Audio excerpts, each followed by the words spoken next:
Hi everyone, today we're discussing counterargument or addressing the opposing viewpoint. First, let's start by talking about why counterargument is important, and that's because it makes your argument stronger.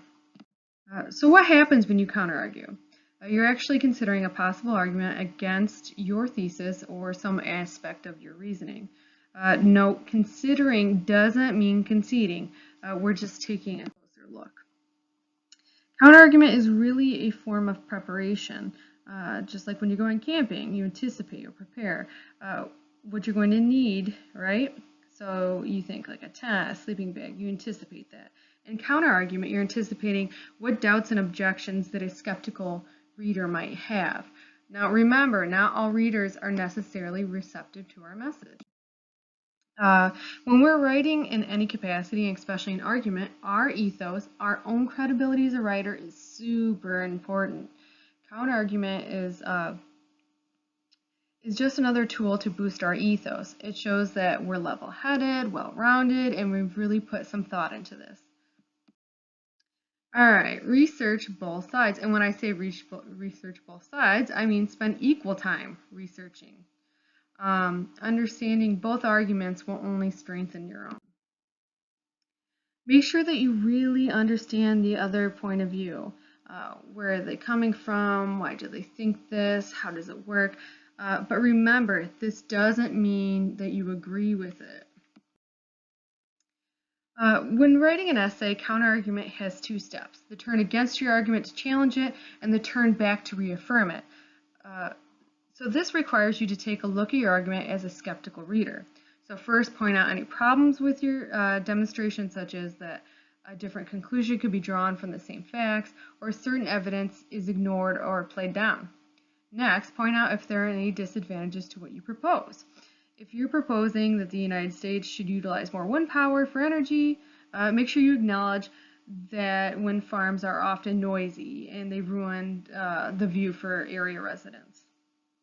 If there happens to be one, acknowledge an alternative explanation or proposal that makes more sense.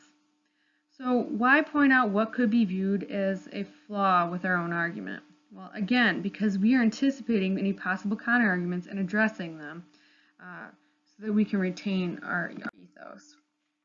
So after you figure out where there could be possible counterarguments, we want to do what we call the turn back.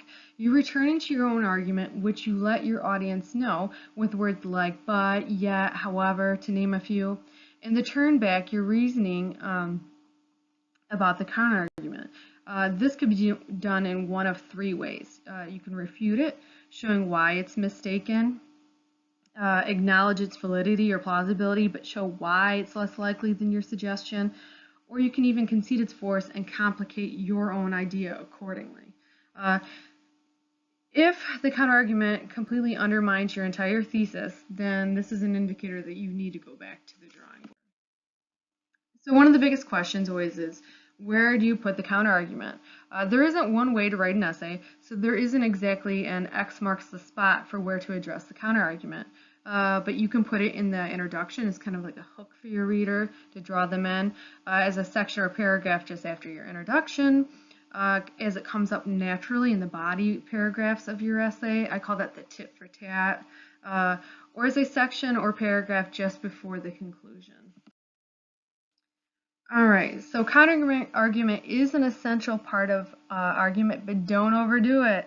Too much counterargument can make your main idea unclear. Your audience might be like, wait, what was the point of this essay?